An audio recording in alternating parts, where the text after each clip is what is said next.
when that family member lays down on the couches that we provide and falls asleep for like 4 hours, I feel like I've done my job because they Good for trust you. me enough that Yeah. they got to sleep for 4 hours. Yeah, I And know that that well. serves the whole family.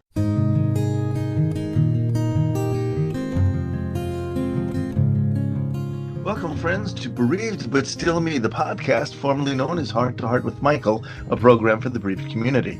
Our purpose is still to empower members of our community with information and support.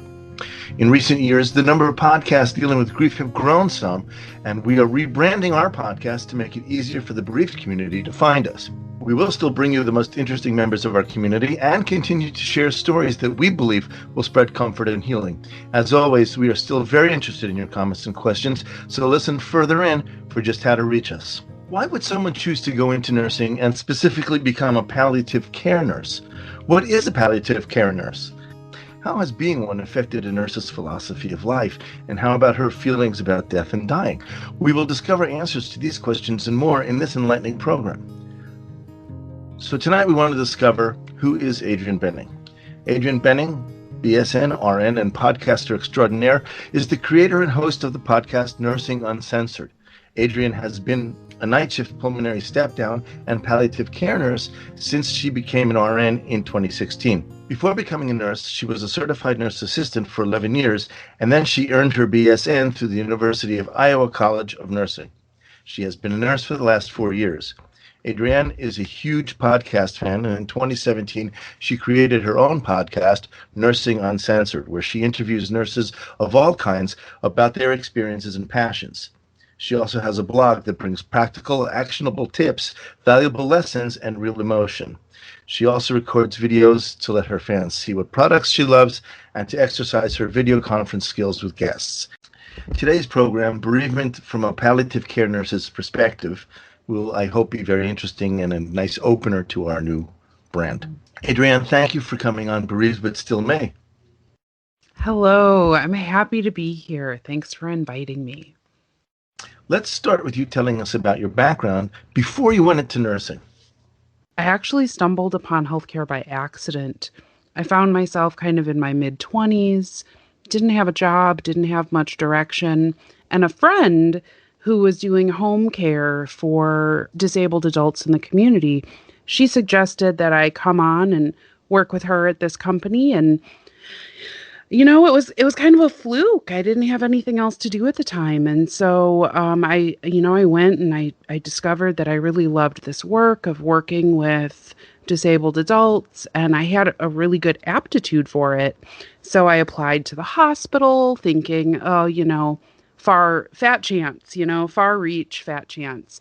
And I got hired on the neurosurgery unit as a nursing assistant. And this is a big hospital. This is a level 1 trauma center associated with a university. And so after years of working all over this hospital with some of the sickest patients in the state or in the region, I thought, well, maybe I should go to nursing school. And my boyfriend, who was my new boyfriend at the time and is now my tried and true partner of 14 years, at some point was like, you should go to nursing school. And so a nurse was accidentally born. I like that. But I do feel that it's become so a part of my life that I can't imagine doing anything else. As difficult as it is even today, I think that I was meant to be led here. So, Well, you're reading into my next question is what attracts you to nursing as opposed to any other, you've done a lot of things in and around hospitals. What is it about nursing that really zeroes in on it? yeah, a lot of people don't understand what nurses do. We are the eyes and ears of your physician. Yes, the doctor controls your care, but we are telling the doctor what is happening with you from minute to minute. And so, in that sense, I feel like I really get to help people directly because I'm helping orchestrate their care based on what I know, what I've learned, what I've experienced. But even more than that, nursing is such a vast profession. I've told students and other nurses that I've worked with, the nursing job that you someday do and love might not even exist yet. We don't even know what nursing is going to look like in 20 years. And so for me, that's exhilarating. And if I decide that what I do now is no longer for me, I have a million other choices. That's what keeps me firmly in the nursing profession, is there's so much I still want to do. It's funny because I thought you'd say I just like helping people. Hey. I mean, that's true too. I mean, that's like saying, I'm a mechanic, but I don't really like cars very much. You gotta, and Good believe me, answer. Good answer. nurses have a dark sense of humor, and there are a lot of jokes about how I love helping people, but God, do I hate people. Um, Uh, so there is this Not only balance, is that but true in nursing, I was a teacher for 18 years. yeah, you're like, I love I thought I kids, was but a people oh my person. God. Nah, forget that. But I consider myself an extroverted introvert, which means that I, by nature, am very introverted, very introspective, very quiet, but I can put on the charm when I need to. And I think my job is to help me do that. And that's not to say that I'm phony, but I can summon the best of myself when I need Well, to. let's talk about that exactly because we've been using the term a little bit at the beginning, palliative care nursing. I'm not Hmm. sure if everybody Yeah, knows what that is.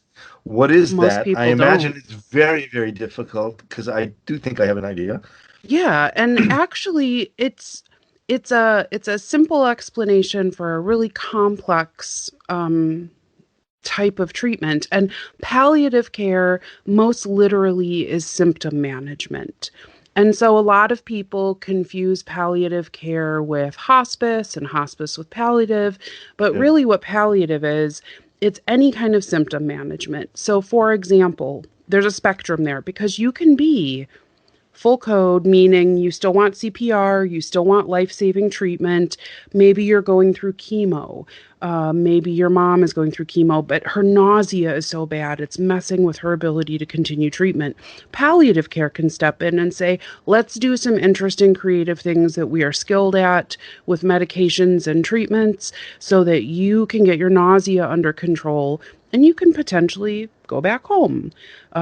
All the way through to the other end of the spectrum, which is people that are in the final hours and days of life.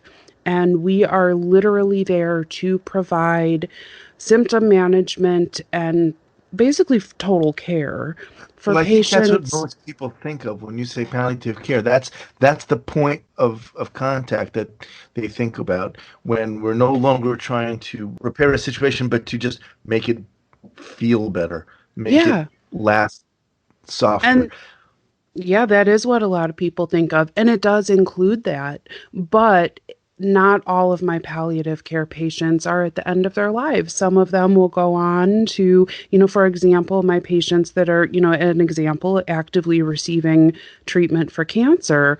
Maybe palliative care for them is the thing that gets them over this really difficult hump in their treatment Right. so that they can finish their treatment and live a lot longer. Is this So something that's really hard to do though, year after year after year? yes and no. It's like anything. I have rough patches. I Yeah. also have coping mechanisms that need to Yeah. grow and change as my needs do because obviously some days are tougher than others. And also, sometimes when I go to work, depending on my unit does a lot of different things. Palliative care is one of those things. But Hmm. there are some days when maybe I don't have any palliative care patients. I can still offer support to nurses who do. So I'm still there as, and an experienced advisor maybe to nurses that haven't been Right. doing it as long. Right. But not every night I'm dealing with these heavy things. But like I said, my coping and my leaning on my coworkers, it varies. Sometimes they need to lean on me, sometimes I need to lean on them, but I make sure that I'm always paying attention to what my body and spirit is telling me. And if maybe it's a little too much, and I've been dealing with a patient that's really tugging at my heartstrings harder Yeah. than usual, Yeah. I might ask to have my assignment changed for my next shift, but it always looks different. I try to remember that while it is difficult to bear witness to suffering and loss and pain and sadness, I am a facilitator of this experience. This is not my pain. This is not my loved one. And while I feel love for them because I care, because I'm a human and I care, Sure. I have to remember that when I am no longer in control in that role of facilitator and caretaker, suddenly when I see that they're comforting me because I'm upset, I've stepped out of my role. And that's when I realize I need to pull back. But for the most part, it's okay to be upset. We have patients that we cry over. I've cried in front of families and they say, thank you for caring. Thank you for genuinely caring about my mother. But then I got to remember that other people are counting on me and I need to pull myself together. That's really difficult to do some days. But some I can days you imagine just that got to must be do very it. frenetic. I really feel really good about my job when the family member that's been keeping vigil at the bedside for 3 or 4 days and the nurses say, oh my gosh, she's exhausted, she's a little overbearing, and then I meet them and I provide care. But I mean, it's true, we have to be realistic about this because we need to know how we're going to approach. It's not like we're talking crap about families. It's that we need to know what frame of mind people are in so we can meet them where they are. Sure. But when that family member lays down on the couches that we provide and falls asleep for like 4 hours, I feel like I've done my job because they Good for you. trust me enough that Yeah. they got to sleep for 4 hours. Yeah, I And know that that well. serves the whole family. So, Many of our listeners know that moment really, really well, and they yeah, know that trust. They do from the other end. It's nurses nice. I think it's recognize nice for that. us to hear it from you. It's And very we nice for don't us. take that lightly. At least I don't. I don't take that lightly at all. When I see that trust is in me, I make sure I'm doing my rounds. I make sure that their needs are met. I make sure that that family member doesn't wake up to find it. And of course sometimes I get busy and emergencies happen and people are understanding when it's the exception and not the rule. But Yeah. those are the victories for me is when family says like, "Wow, I really fell asleep there for a while." And it's like, good. Because I sometimes I feel like I'm as much their nurse as I am their loved one's nurse. You are listening to Bereaved But Still Me. If you have a question or comment that you would like addressed on our program, please send an email to Michael Lieben at michael@bereavedbutstillme.com. That's Michael at bereavedbutstillme.com. This content is not intended to be a substitute for professional medical advice, diagnosis, or treatment. The opinions expressed in the podcast are not those of Hearts Unite the Globe, but of the hosts and guests, and are intended to spark discussion about issues pertaining to congenital heart disease or bereavement. We learned at the top of the program that you are indeed a podcaster. Why don't you tell us about that? It all began back in 2014 when I started nursing school, and I actually discovered a few nursing podcasts that I loved. I was listening to them during my commute, in my downtime, and discovered that a lot of what they were talking about on these shows was proving useful in class when I would have some random How tidbit does a of nurse or a information. nursing student have time, not just to listen to podcasts, but to go out and make one? Okay, Well, I it, mean, it's not so the 30 or 40 minutes that you hear. It's a lot more than that. to be fair, I didn't actually start the podcast until I was actually a nurse. But as I was listening to all these podcasts, I realized that there's great content out there. And not only can all of these nursing podcasts exist now because they're also different, but at the time, I felt like there was a lot of content about the science of nursing, the medications, the pathophysiology, all of these things. But there wasn't anything about living life as a nurse. Yeah. The stuff that they don't teach you in nursing school, the stresses, the joys, the weird stuff, the stuff that people wouldn't believe, the stuff that you can't talk about with normal people because a nurse's brain just works completely differently. Can So you tell I me something I decided wouldn't believe right now? Well, I don't want to be crass, but But I've not. seen a lot of really horrific stuff. I'm not going to go into that, but like medical stuff, some people don't have a stomach for it. And so Okay. it's very easy to say the wrong thing to the wrong crowd and I suddenly withdraw the everybody's question, put Your off their Honor. dinner. So I won't say any more than that, but let's I just withdraw the say question. that excellent.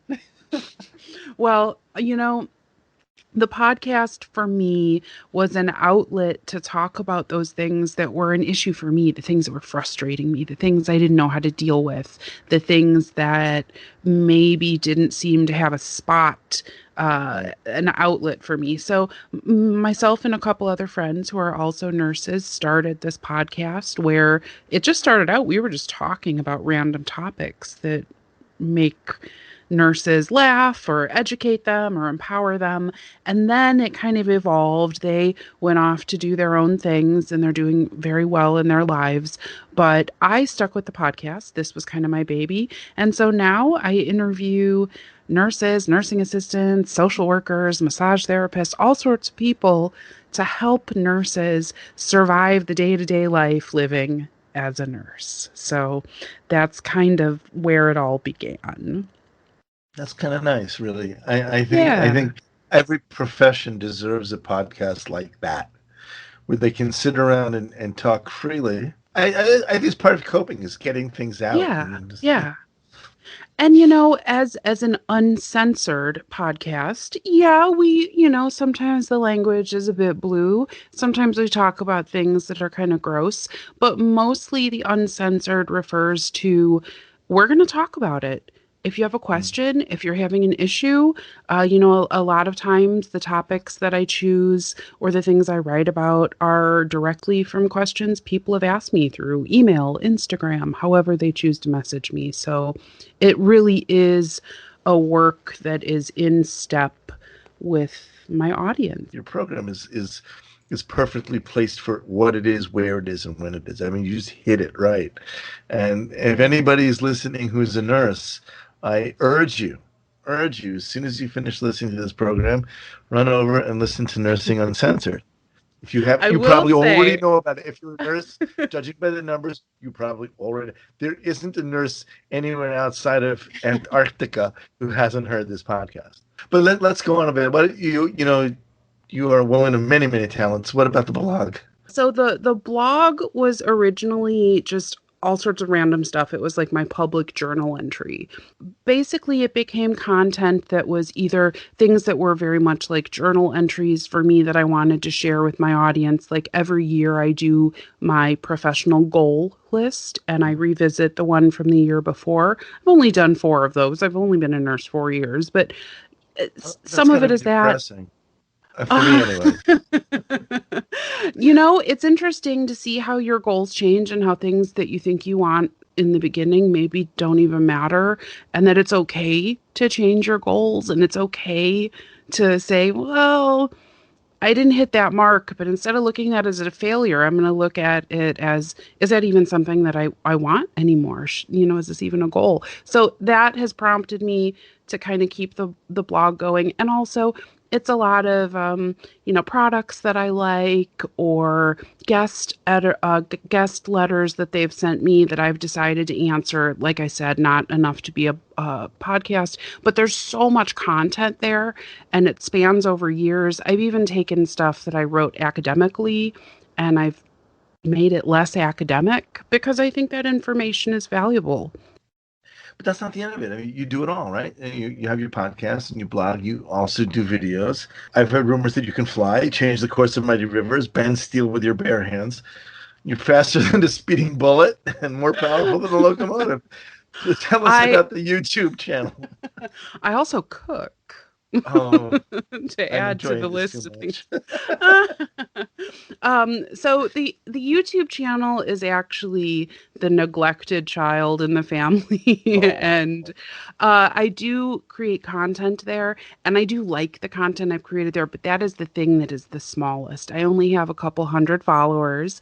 Things I talk about how I use my Fitbit Versa watch, my smartwatch Yeah. on my job. Like I talk about what features I use and how I use them in my actual tasks at work. So things like that, things that require a visual element. And then as of late, I've also started putting my video interviews up there. So the Oh, podcast itself now has a video component because I really have gotten in. I mean, I figure if I like watching video podcasts, other people might as well. So that I gives me agree. a that gives me a reason during this kind of period of social distancing and staying home to actually put on makeup and, pretend like it's normal life again. Um, I so totally agree with that. And listeners, please note we're going to be playing with video a little bit. We have already once before, and we'll be doing it again, I hope. it's just the whole thing has just been a cool experience, and I'm trying to help people out while I have a lot of fun, basically. If you've enjoyed listening to this program, please visit our website, heartsunitetheglobe.org, and make a contribution. This program is a presentation of Hearts Unite the Globe and is part of the Hug Podcast Network. Hearts Unite the Globe is a nonprofit organization devoted to providing resources to the congenital heart defect community to educate, empower, and enrich the lives of our community members. If you would like access to free resources pertaining to the CHD community, please visit our website at congenitalheartdefects.com for information about CHD, hospitals that treat CHD survivors, summer camps for CHD families, and much, much more. How is being a nurse who helps families when loved ones are at the end of their lives affect your philosophy of life? What happens to you over the long run? That's a really great question. And I think that I'm going to have to give kind of a cliche answer. And that is that probably the most profound thing that I've realized is that the human experience is very fragile and that gratitude is incredibly important. In some of the care that I provide, some patients of mine that find themselves at the end of their lives, they have an illness or a sudden injury or something that even though they're not ready to be done with life, they have to kind of face this down. And those are the people that I have learned the most from because they say to me, you know, make sure you get your breaks in. Make sure you tell your loved ones that you love them. Make sure that, the people that are facing their own mortality oftentimes have this profound appreciation because they've lost so much of what they were able to do so quickly. I don't see those same experiences with perhaps folks that are, they're not able to talk to me for whatever reason. They're not responsive, or, perhaps they're actively dying. That's a term that we use when symptoms indicate that it's progressing. And I know that gratitude that I get from those patients that are able to communicate with me, that's never lost on me. I also have learned that human beings are both incredibly fragile and incredibly resilient at the same time. This is true. This is true. Yeah, and I'm really, not only am I grateful, it's so many thoughts are running in my mind. I'm sorry to stumble, but this is what it makes me think of. It makes me think of everything from I'm glad my arms and legs work and that my internal organs work and my brain works and everything is going the way I want it to. But then I also think, I'm grateful that this person has their family here. And that even though COVID is very present in the place I live right now, people get to have their loved ones at the bedside. There are all these things that I'm grateful for. And there are all these things that my patients, whether they're directly telling me or just indirectly, I'm learning that we need to make sure that we're not taking any of these days for granted. So I know that's very cliche, be grateful. I'm not really sure that's a cliche because I think that really is what it's like. I Yeah. have had my time with loved ones close to their own death. Mm-hmm. And sometimes you get there in time and sometimes you don't. And sometimes they can talk to you and sometimes they can't. Yeah. And I don't think that you've said anything here that's a cliche. It's Good. true. And if truth is a cliche, then it's a cliche. But I'm not buying that here. I think these are really, really deep insights. I have only one question on that. Hmm. People tell you things, and you learn things, and you develop a certain wisdom by being around others who are dying. Does it strike you as sad that in some cases they're coming to these wisdom moments now? Yes and no. Yes, you want people to have these insights and these wisdoms when they are able to appreciate them and act upon them. But also, a lot of these people have. A lot of these people say, I'm ready. And I think that there's this, even when people aren't ready, I think people have this sense about them of when their life is coming to an end. Mm-hmm. And in Mm-hmm. some ways, I'm going to talk about this just briefly. I don't want to get too far off on a tangent, but That's fine. there's a book called Special Gifts. Mm-hmm. I believe I'll have to give you the author to share in the show notes, but it's a book of stories of people at the end of life, themes that keep coming up, whether it be people saying things that, they think, oh, she's just confused. She keeps asking about her shoes. She keeps asking about a Oh train no, ticket. no, She I thinks, have stories. I yeah. have stories. That And, is and so, they are so connected this when is you do that. real. This is real. Yeah, So even yeah. though sometimes we don't have control over the ends of our lives and how our lives come to an end. Sometimes we do. And I tell my patients that all the time. Hey, may not be able to control the outcome in the long run, but we can control what we do in this minute.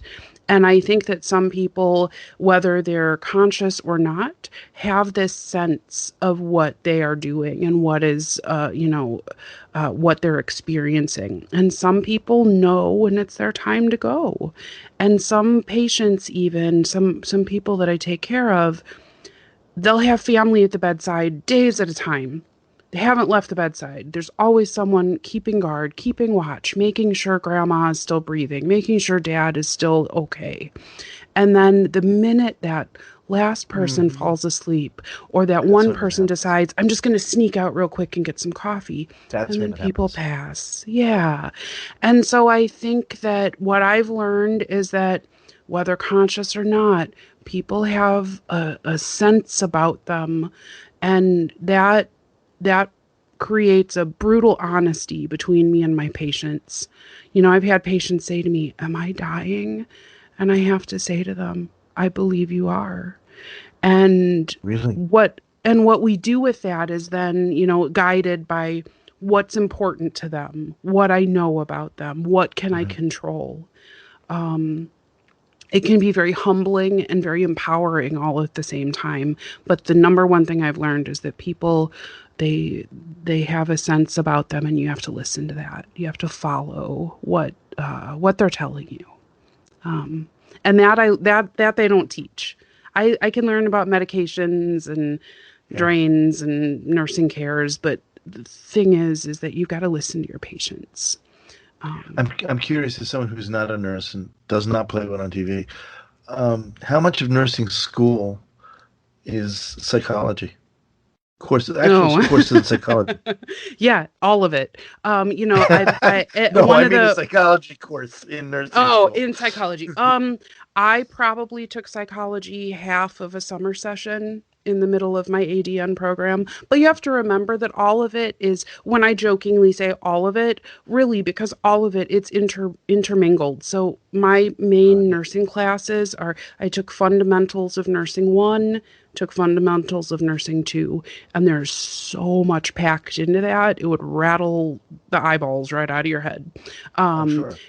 and so it's all in there, but the formal psychology, I got maybe 5 weeks, 4 weeks, I Because don't it know. seems to be, and not just from talking to you, I've had, unfortunately, a lot of experience with hospitals over the years, a lot of experience with nurses and doctors, and I think the better ones are the ones who really know how to get into your head and talk to you in a way that's meaningful. And my only example that I can think of is I remember once when my daughter was waiting for heart surgery, and it was important heart surgery, and we were getting bounced around between doctors, and I felt that I was in some sort of power struggle football game that had nothing to do with either me or my daughter. I just hauled off on the phone at one of the doctors. I said, stop thinking like a doctor, start thinking like a father and talk to me. Hmm. And it seems to me that the better ones really don't need to be reminded. Yes, that is true. Sometimes we do need to separate ourselves a little I bit. get And the only thing I can say to that is no one has the right to make you feel like you're a number on a chart somewhere. But at the right. same time, sometimes people do it on purpose because they're feeling stuff that they just can't feel right now.